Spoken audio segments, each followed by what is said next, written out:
Does the trade deadline actually mean anything in fantasy? So this thought entered my mind after watching Bo Horvat score his first goal as an Islander last night. So I went ahead and did a small breakdown of whether or not players experience a bump in production after being traded. The results kind of surprised me a little bit. So let's take a look at the last 2 years of trade deadline acquisitions. So this is 2021. I didn't go back further because the previous year was obviously the pandemic year where the season was cut short. We have incomplete data, so there's not enough to do a complete analysis here. So this is 2021, and these are the top 10 names that were moved at the deadline. According to me, you can make up your own mind if I left someone out, but this is a good sample size of some of the big names that were traded. Now, the biggest name at this time was Taylor Hall. He was having a very disappointing season, 19 points, only half a point per game. He got bumped up to 0.87, so that's 14 points in 16 games for Taylor Hall, so it did increase his production as well. These two were traded for each other, Mantha and Vrana. You can make your mind up about whether or not that was a good deal for either team at this point, but in the aftermath of that deal, it was a pretty good trade for both teams, but specifically for Detroit. 11 points in 11 games for Vrana. Mantha had an increase in production, though it was marginal right here. But what other thing you notice is Sam Bennett. This is maybe one of the best bumps after a trade deadline in the history of the NHL. Now, I didn't go all the way far back and look up every trade deadline. That would take hours. But in this case, I can't imagine a player getting bumped up that much. That's almost 1.2 points per game increase from where he was before the trade deadline, and you're not likely to see that ever again, I would imagine. A player performing that poorly and then just rocketing for 15 points in 10 games for Florida. And you'll remember that Florida offense was the precursor to the one that we saw last year, which was 4.11 goals per game. So a lot of the same pieces were in place, and with Bennett added to that team, they were very lethal, especially with him playing in the top six. But this is a good look. 7 out of 10 increased production. There were 3 guys that went backwards. Montour, marginal, not that bad, not that noticeable in terms of his decrease. Janmark decreased a little bit in production, but he provides other things in where he was being used for Vegas. And then Kyle Palmieri just didn't have a good rest of the season, and that likely impacted what Islanders fans thought of him. Coming in, paying a huge price to get him and Zajac, that just wasn't a great deal. But if you look at the average increase, 0.36 was the average increase. That's floated by the Sam Bennett numbers. So if you look at the median increase, it's 0.31 points per game of a bump going to the guys that were traded at the trade deadline, and the average decrease is 0.14 points per game. And that's not that noticeable. And obviously Montour didn't go down that much, so it's mainly between these two guys. So this is 2021. What about last year at the trade deadline? Do we have the same type of thing settling in last year? Well, we do, kind of. This was 8 out of 10 guys got a bump in production. So a lot of the same things going on. Only 2 of these guys are above a point per game, which is a little bit noticeable. As we go back here just to look at the last one, there are also only 2 guys here who are at or above a point per game from the 2021 class. For 2022, those 2 guys are Claude Giroux and Andrew Kopp. So Giroux was the biggest name at the trade deadline period last year, and he actually went up in production. Now, he was on a fledgling Flyers team. He just, he's okay. Not, 0.73 points per game, 42 points, I believe, in 57 games in that particular season.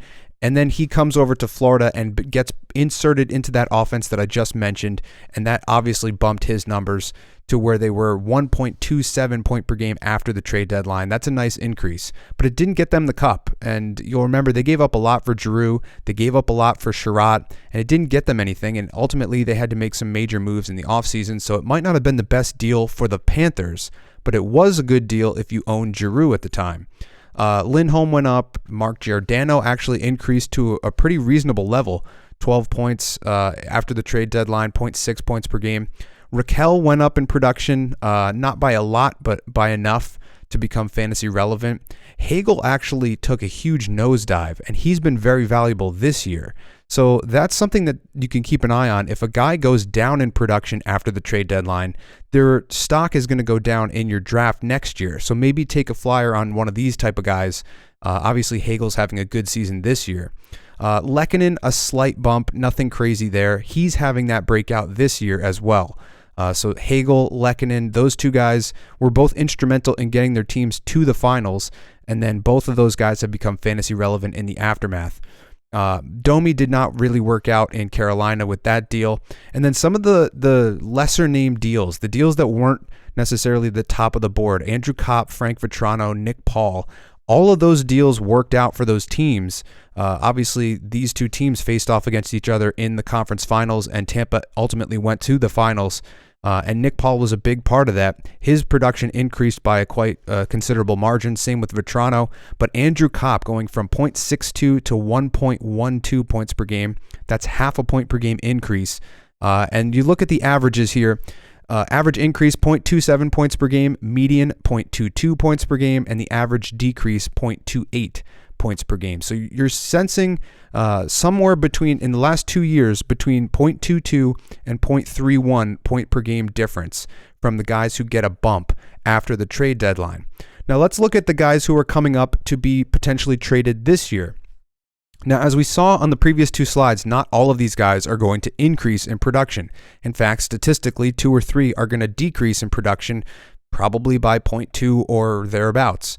But the rest of these guys will get a bump. So what you're looking at in terms of the projection is just applying that 0.22 bump and then the 0.31 bump. So this is what the production could look like. And some of these guys' files become very valuable. The number one guy that pops off the chart is obviously Timo Meier. If he's at 1.2 points per game for the rest of the season, depending on where he goes, obviously, and the role and the utilization of Meier, but he could be one of those guys. Now, he's obviously going to be the most difficult to acquire. He's already very valuable in fantasy just for his shot volume alone. But he is a guy that could see a bump in production. Patrick Kane is the wild card for me. He's usually 1.15 points per game over his last 5 years, and he's way below that right now. Obviously, he's dealing with a little bit of an injury. He could go either way. He could either get a bump in production to these levels, or he could, potentially need season-ending hip surgery. So it's kind of a wild card situation. Jakob Chychrun, it seems like connecting dots. He's having a great season right now, 0.77 points per game. He could get that bump, one of those two bumps, the 0.22, the 0.31, but it depends on how they use him. If he goes to a team where he's not the power play quarterback or not the main guy on defense, maybe he doesn't get this level of a bump.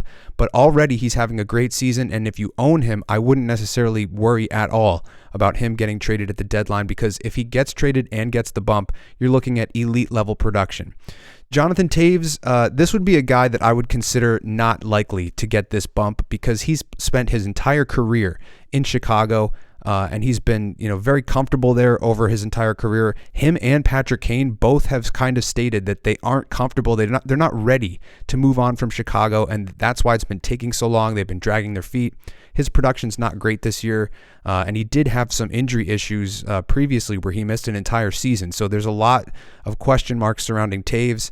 Ryan O'Reilly's a down year. This is a really, really low number for him.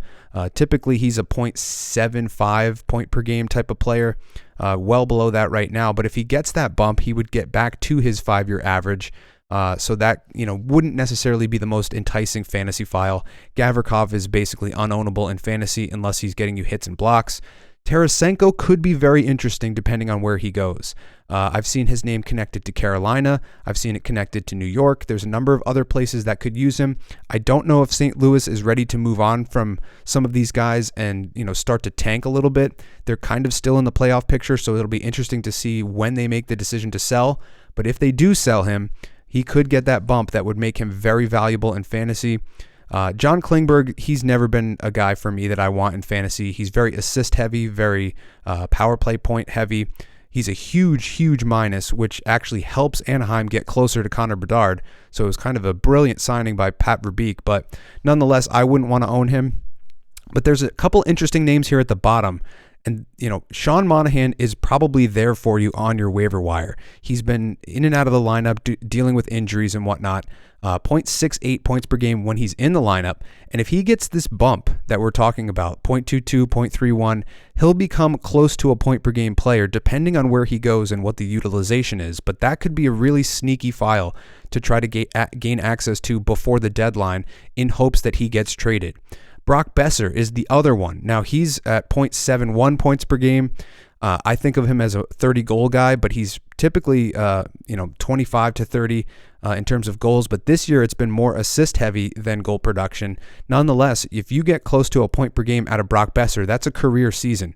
So if either of these two guys are not completely owned up in your leagues, I would take a long look at these guys. Maybe check out their player hubs on the Data Draft Player Hub, which you can find in the Patreon link in the description below, and get a little bit more insights into what these guys cover in terms of their category coverage and what ranking they're at, and potentially make that decision for yourself, because these two guys have a lot of upside if they can get to these levels. Now, this is just the average, the median bump that guys have been getting over the past 2 years, so keep that in mind. And again, not all of these guys are going to go up in production. There will likely be at least 2 to 3 guys that go down in production. My guesses would be Taves would go down a little bit. Maybe Chikrin goes down a little bit depending on his role, and maybe Patrick Kane depending on if he actually does want to go somewhere or whatnot, what the situation is. There's a lot of moving parts to these files, so just keep that in the back of your mind. This was a very quick analysis. Didn't want to go into too much detail, but hopefully you got something out of this video. And if you did, leave a like, leave a comment. I'm trying to answer a lot more comments lately. As things have kind of dragged on during the All-Star break, things have slowed down a little bit. So I'm answering a lot more comments and questions. If you have any of those, leave them down below. Like on Instagram and on Twitter. And as always, I will see you in the next video.